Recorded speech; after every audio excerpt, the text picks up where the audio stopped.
Magandang araw sa lahat. So this time, i-apply na natin yung natutunan natin sa konsepto ng tributary area.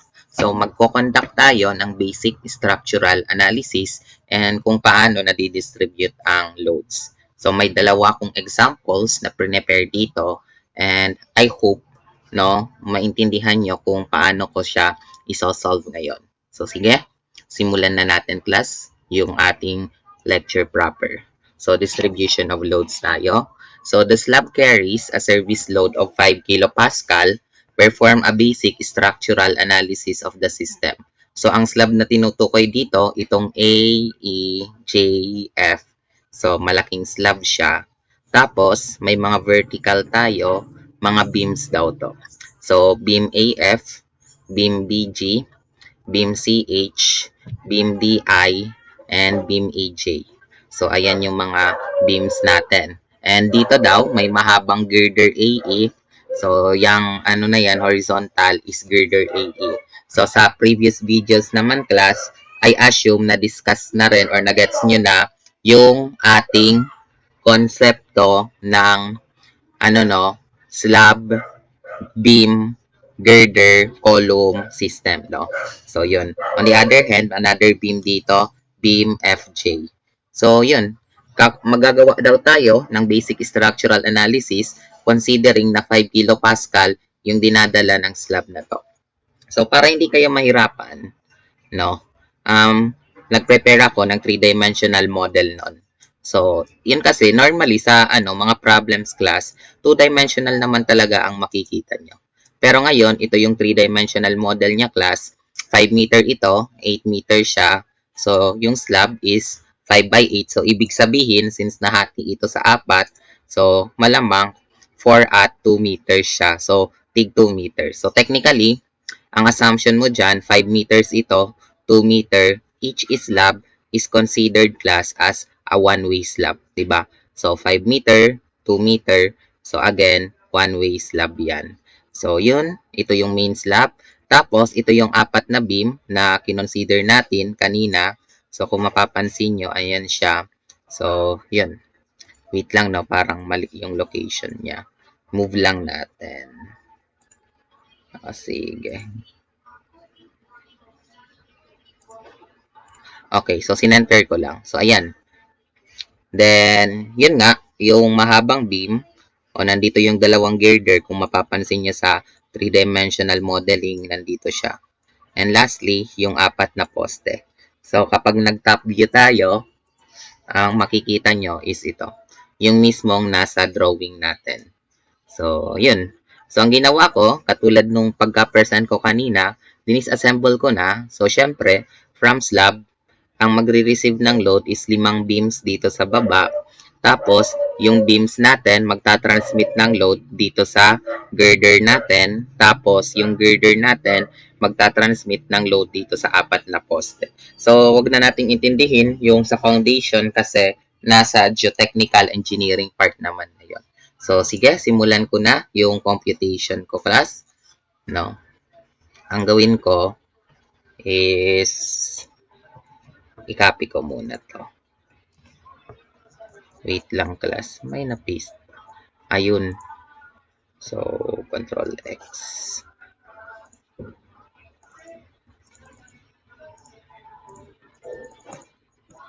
Wait lang ah. So, ayan. Na-paste ko na. So, sisimulan ko muna class yung analysis from slab to beam. Okay.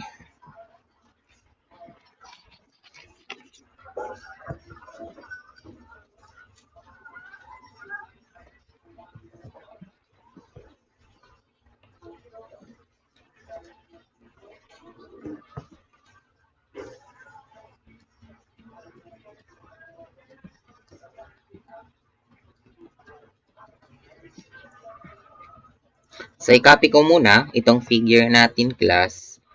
Okay. So, nandito siya.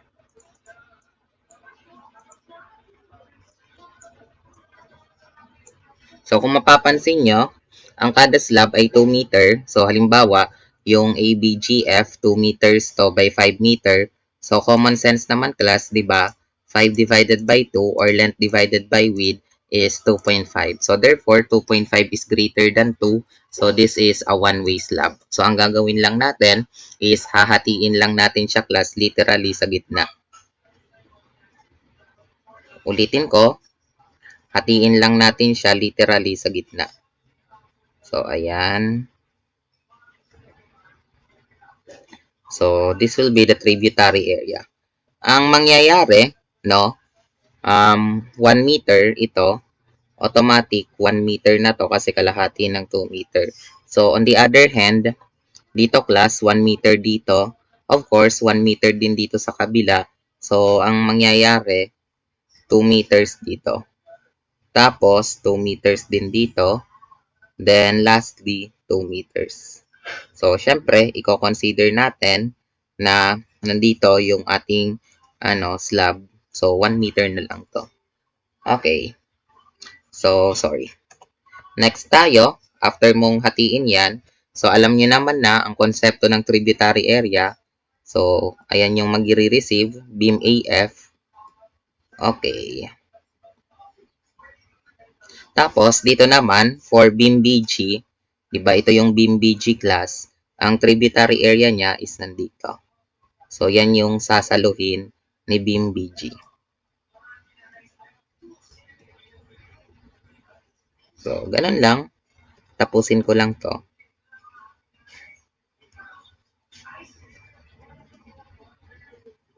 Ayan. So kung nasa beam CH naman na tayo.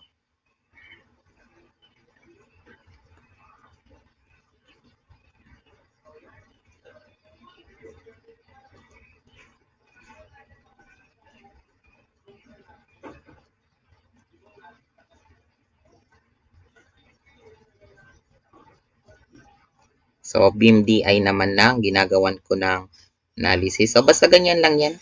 Ang direction na yan, ibig sabihin kung anong beam ang sasalo sa mga bigat sa mga specific tributary areas. Tapos, lastly, itong EJ. So, ganyan yung process. So, kung mapapansin mo, itong beam AF class, saka itong beam EJ, parehas lang naman yan ng computation kasi parehas lang naman sila 5 meters. Ay, 1 meter ang tributary width. So, pwede natin i-consider sa analysis class na for AB and EJ, kahit isa na lang class na beam ang i-consider nyo. Okay, so, ayan lang. I-consider natin lahat ng connections dito as simply supported, by the way. So, ulitin ko, lahat dito is simply supported. So, halimbawa, i-consider ko muna yung beam AF. AF pala class and EJ. So, for AF and BJ. So, next step, dito na class magkakaroon ng purpose yung konsepto ng tributary area o tributary width. Remember, ang tributary width natin ay 1 meter for both AF and EJ. So, 1 meter siya. So, therefore, since rectangle class ang nagre-reflect dito, ang mangyayari dito sa beam natin is of course, linear load din siya. Okay? So, linear load ang mapoproduce niya. Ayan. And ano naman na yung magnitude nitong linear load natin? So, para ma-compute nyo yung magnitude niya, remember, meron dito 5 kilopascal. Ang 5 kilopascal class, imumultiply nyo yan sa tributary width. Uulitin ko, ang 5 kilopascal, imumultiply nyo yan sa tributary width. Sa case natin, sa beam AF natin, ang tributary width natin ay ilan? So, ang tributary width ay 1 meter. So, therefore, ang magnitude nito, remember, pag kilopascal, 5 kilonewton per square meter, mumultiply mo ng tributary width na 1 meter, so that is equal to 5 kilonewton per meter. So, naging linear load na siya, class. And ilan nga yung dimension nito? Ang dimension ng beam AF natin, And EJ, sorry, EJ pala to, based sa figure, no? Beam EJ. Okay? So, pa-correction na lang is 5 meters. So, sige. So, ilagay natin na 5 meters ito. So, using simple statics, 'di ba? Alam niyo naman na 5 meters, tapos symmetrical naman class yung loading. So, syempre, 5 by 5, this is 25 kilonewton. Tapos, i-divide niyo na lang ng 2 para paghatian ng dalawa. So, this will be 12.5 kilonewtons. So, ganun lang.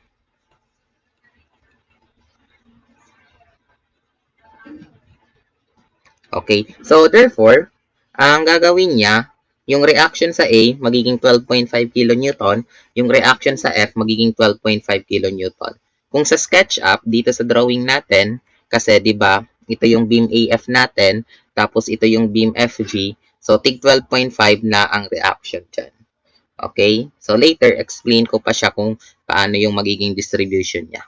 So, for the meantime, na-compute na natin yung para sa beam AF and HA. So, the remaining three beams, beam BG, beam CH, and beam DI, so ganun din ang gagawin natin, class.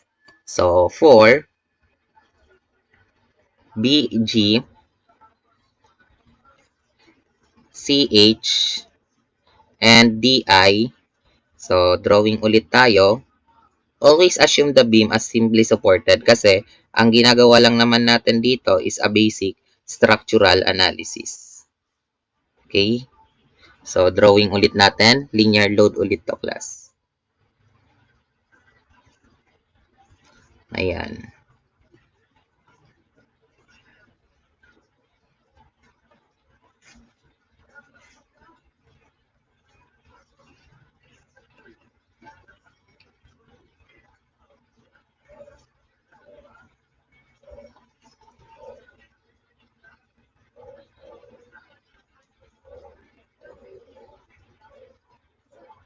So, halimbawa, ang i-consider ko dito is yung BG.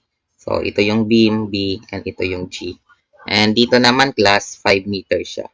This time, class, ang mangyayari, medyo malaki lang yung load na dadalhin niya kasi di hamak naman na mas malaki yung tributary area nila. So, for instance, itong BG 2 meter, ganun din sa CH 2 meter, sa DI 2 meter. Yung AF kasi, class, 1 meter din lang naman siya. So, same process kung paano natin kinompute yung linear load. So, remember, the pressure in the slab is 5 kilopascal. So, therefore, ang gagawin mo lang, 5 kilonewton per square meter.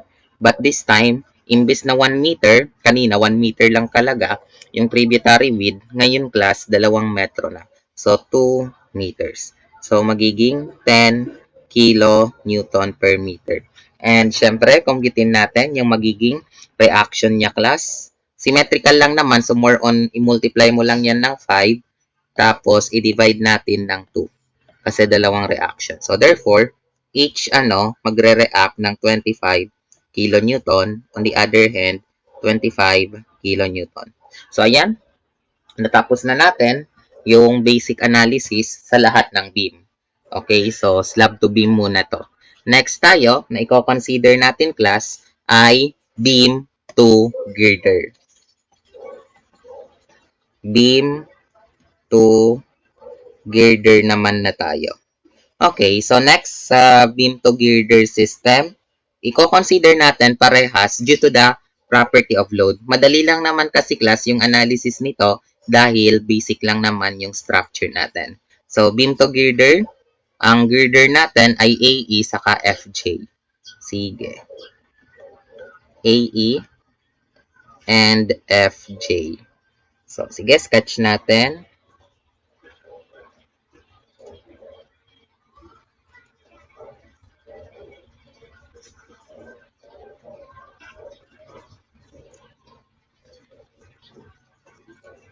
Again, always assume na, always assume na simply supported. Ayan. So, mag-label ako. Ito na yung A, tapos ito na yung E. Remember, may mga points tayong i-consider. Point B, point C, point D. So, alam natin na based sa plano, parehas yan, tig to 2 meters ang distansya, class. So, i-label ko. 2 meters, 2 meters, 2 meters, 2 meters. Remember, kapag girder class, ang kanyang action, lahat na lang concentrated loads. Unlike sa mga beam or sa joist, normally, mga distributed loads pa siya. So, ang gagawin natin for beam, to girder AE, so remember, this is point A. So, sa point A natin, this is 12.5 kilonewtons. Based dito sa computation natin, ang AF, may reaction doon na 12.5 kilonewtons. So, therefore, magre-reflect yan dito, Newton's third law, kung pataas siya kanina, dapat pababa na. So, 12.5. On the other hand, for B, di ba nandito yung B, ang reaction sa B ay 25 kilonewton. Parehas lang naman yan. So, sa A, saka sa E, since parehas sila sa gilid, remember, this is AF and EJ. So, parehas lang yan, tig 12.5. Nagkataon lang na symmetrical lang kasi itong structure natin. So, for B, C, and D, parehas din dito, mga interior joist or interior beam, ang reaction nila ay 25 kilonewtons. So, 25, 25, and 25. Ayan. So, ang gagawin nyo na lang, ulit, by inspection, napaka-symmetrical ng loading. Uulitin ko symmetrical lang kasi yung loading, kaya kaya mong makompute yung mga reaction. Pero kung hindi ito symmetrical, malamang gagamitin mo yung equations of equilibrium. So, kung gawin lang natin as 25, add mo lang sila, tapos divide mo ng 2, plus 25, plus 25, 25 plus 12.5. Ang sagot natin, 100. So, divide it by 2. So, ang reaction natin sa A ay 50 kilonewton.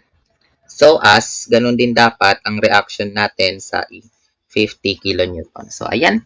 Na-distribute na natin yung loads. So, di ba, from slab to beam, then beam to girder. So, actually, kung ika-copy mo, parehas din lang naman dito sa FGHIJ. So, magiging parehas din lang naman ang computation niyan, class. So, labeling lang naman. And lastly, ang i-consider na natin, girder to column. Di ba, no? Girder to columns naman na tayo. So, walang problema dito. Ang nakakonect lang naman, no, dito kay A, o A lang naman siya. So, therefore, ang nakakonect lang naman kay A, i-drawing na natin for A2. A, E, F, and J. So, automatic, ito na yung poste natin. So, kung ano yung mga reaction na na-compute mo, yun na mismo. So, matic, 50 kilonewtons na to.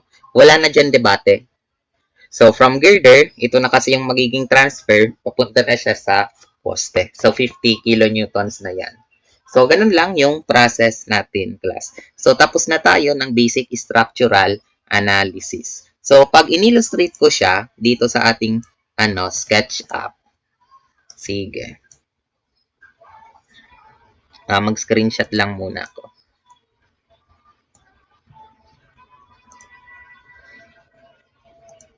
Para mas madali nyo mag-gets kung ano yung gusto kong i-point out dito.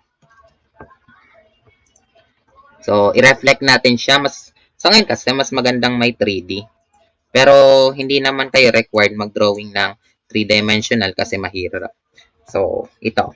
Una, magle-label muna ako ng mga points. So, this is A. Baliktad, no?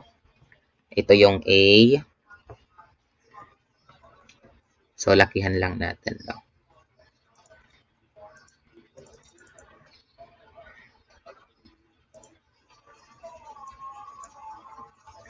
So, nandito yung beam A, B, C, D, E.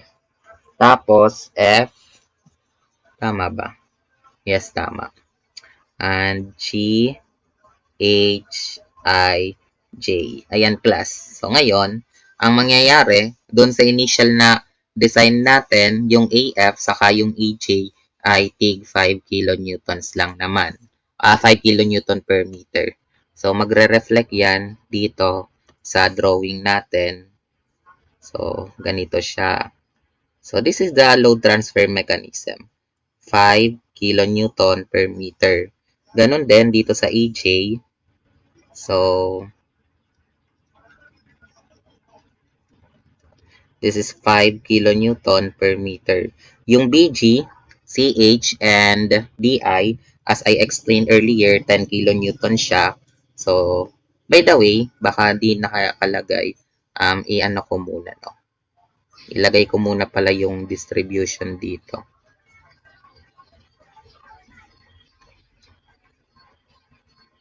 So, may nag-a-act pala dito. Ayan siya, no? So, may nag-a-act dito na 5 kilopascal. So, ganun din. Balik ako dito kay BG. So, magre-reflect na siya as 10 kilonewton per meter. Ganun din kay CH. 10 kilonewton per meter. Tapos, ganun din kay DI. 10 kilonewton per meter. Then, after nun, na-compute natin yung reaction nga dito as 12.5. Ganun din dito, 12.5. Even in J, 12.5, 12.5. The rest, dito, 25, 25, 25, 25, 25, 25. So, yan. So, from slab, napunta siya sa beam. Then, after nun, pare-reflectin natin siya dito sa ating girder. So, this is A, this is E, this is F, and this is J. So, from A, ito yung ating A. May reaction dyan na 12.5. Diba? From A dito, mapupunta yung 12.5. Then, after nun, yung B, alam natin, 25, yung C, 25, yung D, 25, and yung E, 12.5. So, di ba?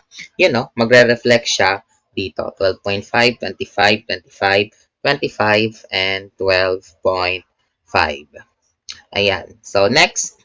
So, copy mo lang siya for F and J kasi sa point F natin, di ba? Sa point F, 12.5 din naman siya. 12.5.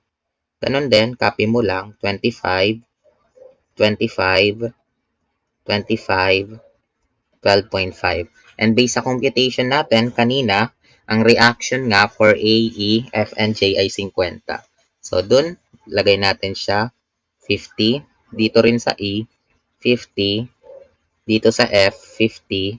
And sa J, 50. So, lastly, class, may 4 tayong poste.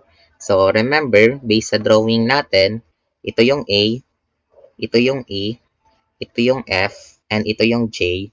So, yun, wala naman ng ibang nakakonect kundi ang beam AE. So, automatic, 50 dito sa A kasi wala naman ng ibang nakakonect na girder doon, isa lang. Ganon din kay E, wala naman ibang girder nakakonect. So, 50 din kung ano yung reaction dito sa isang girder. So, as sa F, ganon din class, lagay mo lang yung reaction as 50. So, as J, 50. So, yan, 50. So, ayan. This is a basic structural analysis, no? So, nag-present pa ako ng 3D illustration para hindi kayo malito. But nevertheless, more on plans lang naman tayo. Tapos, tingnan nyo kung paano magbe-behave yung mga illustration. So, I hope clear tayo dito sa aking discussion regarding this basic structural analysis. So, yung next example is nasa next video naman na siya, class. So, i-end ko muna siya dito. So, I hope na-gets nyo ito and I hope marami kayong matutunan sa series of videos na to. Thank you.